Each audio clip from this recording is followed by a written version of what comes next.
Bonjour à tous, j'espère que vous avez la forme.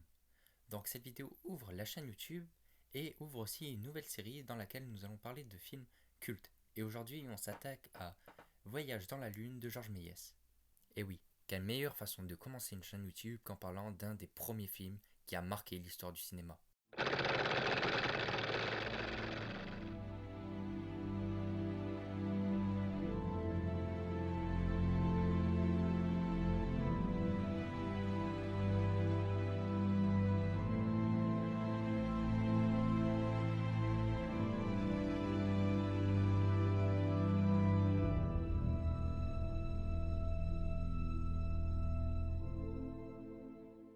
Nous sommes en 1902, quand ce film est publié par la boîte de production de Georges Méliès, Starfilm. À cette époque, Georges Méliès expérimente beaucoup. Il est d'ailleurs aujourd'hui considéré comme le père de certains effets visuels que l'on retrouvera dans Le Voyage dans la Lune. Méliès était un ancien illusionniste. Il ne perd d'ailleurs pas cette fibre en ajoutant beaucoup d'effets visuels qui semblent magiques dans ses films, comme par exemple des disparitions de personnages. Il réalise à l'aide du cinéma l'impossible, c'est qui le pousse à aller toujours plus loin jusqu'à aller sur la Lune. Cette idée lui vient de Jules Verne, dans son livre De la Terre à la Lune. Méliès a déjà un peu exploité cette idée de lune dans une œuvre en 1898 qui s'intitule La Lune à 1 mètre. Il reprendra d'ailleurs quelques idées de ce film pour son futur projet Voyage dans la Lune. Méliès était un homme qui aimait travailler sur ses films. La preuve en est, dans la quasi-totalité de tous ses films, il joue en tant qu'acteur. De plus, dans Le Voyage dans la Lune, Méliès a eu une idée. L'idée de colorier ses pellicules de films, ce qui lui permettra d'avoir des films en couleur. Donc il existe une version du film présente en couleur et en fait c'est tout simplement son équipe qui a colorié chaque pellicule. Donc ça a dû être un travail énorme.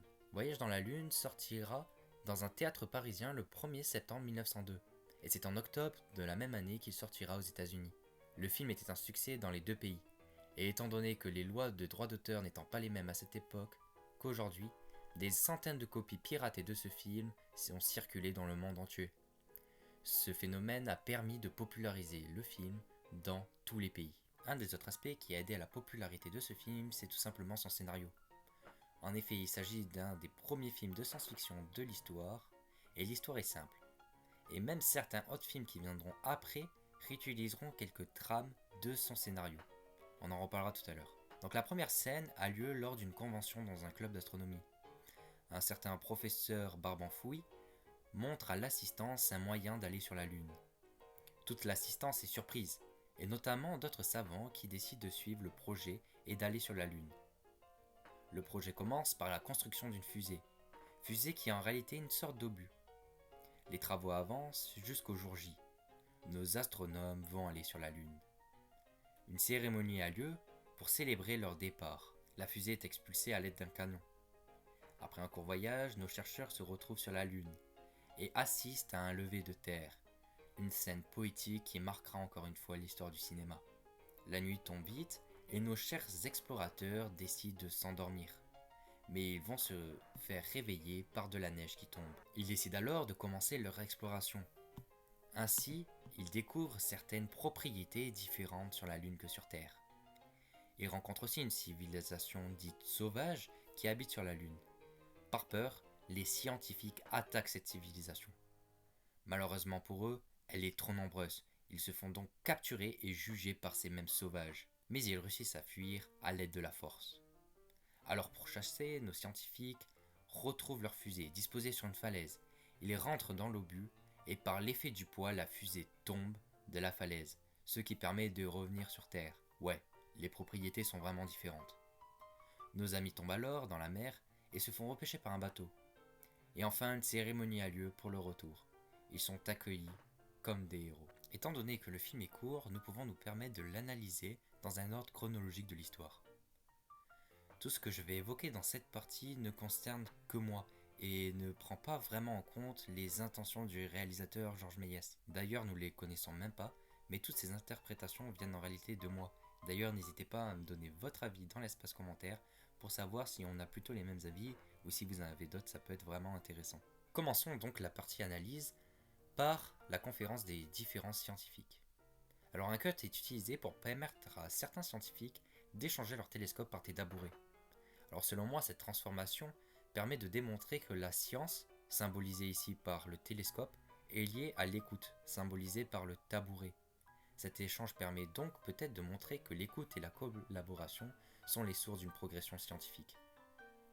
Le télescope permet de différencier les vrais et bons scientifiques aux autres personnages. En effet, lors du début de la conférence, nous pouvons diviser l'assistance en 3 parties.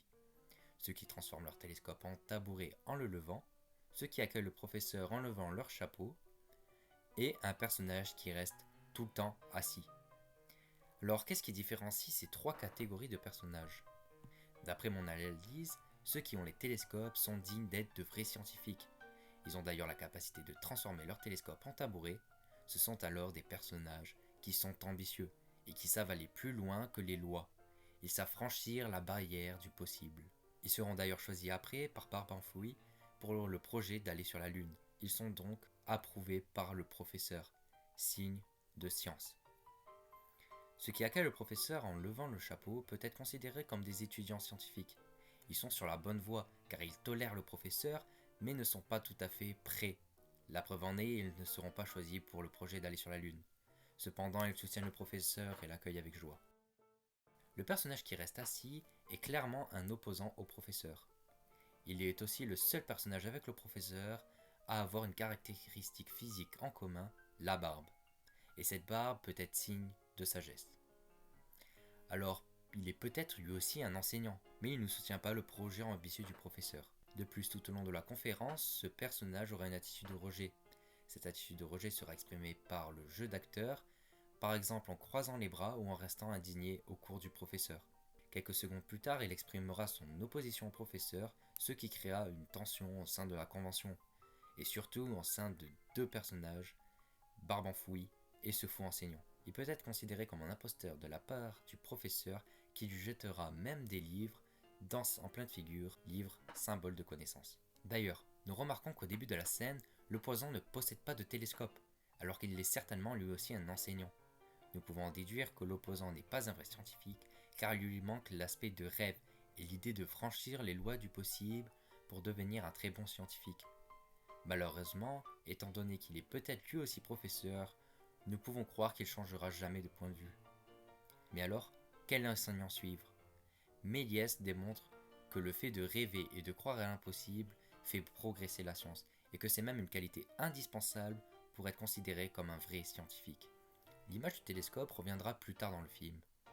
Souvenons-nous que les télescopes étaient le symbole du travail, mais aussi que seuls ceux qui étaient considérés comme de vrais scientifiques avaient le droit d'utiliser ce télescope. Lorsqu'on renvoie le télescope, c'est sous forme de canon qui permet d'aller sur la Lune. Et cette image nous permet donc de mieux comprendre que ceux qui n'ont pas peur de briser les lois de l'impossible arrivent à faire de grandes choses.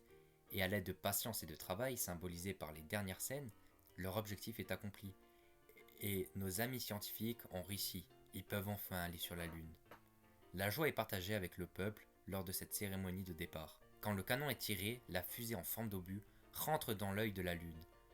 Pourquoi avoir personnalisé la Lune?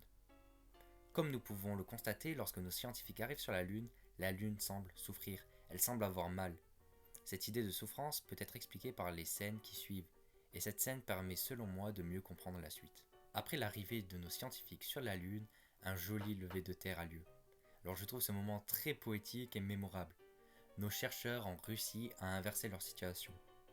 Finalement, leur différence en ne voyant pas ce qui est possible ou impossible de la même façon que les autres personnes du monde, mais d'avoir cette capacité de voir plus grand, se reflète par cette image où l'on voit les scientifiques regarder la Terre d'un angle différent des autres habitants. Leur vision différente du monde est bien représentée sur cette image. Après cette magnifique scène, les explorateurs décident de s'endormir. Pendant la nuit, ils sont observés par des étoiles. Alors selon le pitch officiel du court-métrage, les étoiles sont contrariées par la venue de ces astronomes. Et la déesse de la Lune, Phébé, décide de punir les explorateurs en provoquant de la neige. Cette idée d'étoile qui contrarie et de lune qui sanctionne ces étrangers peuvent être en lien avec la Lune qui souffre lors de l'arrivée des scientifiques. Souvenez-vous de cette scène où l'on voit la Lune percée à l'œil par la fusée des astronomes. Ainsi, peut-être que ces hommes ne sont pas la bienvenue sur la Lune. La Lune est peut-être un astre trop pur pour les hommes. Cette idée est vraiment intéressante, et notamment lorsque ces scientifiques vont rencontrer une espèce qui vit sur la Lune. Au départ, par peur, les explorateurs décident de tuer cette espèce, mais ils se feront avoir par leur nombre et finiront jugés par le roi de cette espèce lunaire. Le roi est représenté sur un trône. Autour de lui se trouvent des étoiles. Il a donc certainement l'approbation des étoiles, contrairement aux hommes. Même avant de pouvoir les juger, les explorateurs tuent le roi et s'enfuient. Petite parenthèse, mais la façon dans laquelle ce peuple est présenté me fait penser au peuple maya. Le peuple maya étant découvert en 1864, il est tout à fait possible que Méliès en ait inspiré. Dans cette scène, Méliès met peut-être en doute les techniques de colonisation. De voir tout étranger comme un sauvage, même s'il a l'approbation des étoiles. Cette caractéristique de faire d'un film de science-fiction un message contre le racisme reviendra dans beaucoup de films, notamment dans Star Trek ou La planète des singes. Cependant, vu l'époque à laquelle Méliès a tourné ce film, cette interprétation est à prendre avec d'énormes pincettes. Mais ça serait vraiment énorme si cette interprétation est vraie, ce qui ferait de Méliès un artiste avant-gardiste. Et surtout, un artiste engagé contre le racisme. Après une course-poursuite entre les scientifiques et les habitants de la Lune, les scientifiques étrangers arrivent à partir de la Lune pour le retour sur Terre. Leur fusée se crache dans la mer. Alors, à ce moment-là, est-ce une référence à 20 milieux sous les mers, un autre livre de Jules Verne? Je sais pas. Mais cependant, lorsqu'ils reviennent sur Terre, ils sont acclamés en héros, alors qu'ils viennent en réalité de détruire un peuple. Est-ce là aussi une idée avant-gardiste de Méliès? N'hésitez pas à me donner votre avis en commentaire. Et en plus, cette idée peut être appuyée avec un habitant de la Lune qui est resté accroché au vaisseau pendant tout le trajet et a réussi donc à aller sur Terre, ce qui fait de lui le premier extraterrestre sur Terre. Donc cet habitant est présenté lors de la cérémonie de retour des astronomes comme une bête de foire. Alors encore une fois, est-ce une critique sociale sur les colonisateurs qui à cette époque même capturaient des femmes et des hommes étrangers pour les exposer comme des animaux? A noter qu'à cette époque, les zoos humains existaient encore, c'était une pratique vraiment dégoûtante. Ou est-ce tout simplement une représentation normale de ce qui aurait pu se passer si les hommes auraient été dans la Lune? Et pour Méliès, il ne se posait pas la question si c'était bien ou mal, pour lui c'était tout simplement comme ça.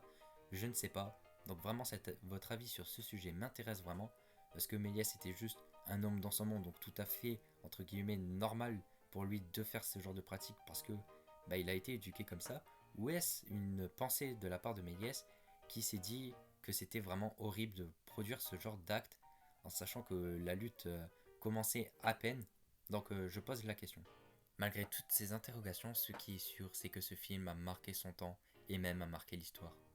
Étant le premier très grand film du cinéma, personnellement c'est un de mes courts-métrages préférés. C'est d'ailleurs ce court-métrage qui m'ouvrira la voie sur des films plus anciens et notamment des dessins animés, ce qui me fera aimer les œuvres assez anciennes, en tout cas moins modernes. De plus, étant un amateur de science-fiction, ce film m'intéresse beaucoup et m'a beaucoup plu à l'étudier un peu plus en profondeur. Et c'est clairement un pilier du cinéma de science-fiction. Dans le même style de film, si ça vous a plu, n'hésitez pas à regarder certains films de Georges Méliès qui sont d'ailleurs disponibles sur YouTube, donc totalement gratuitement.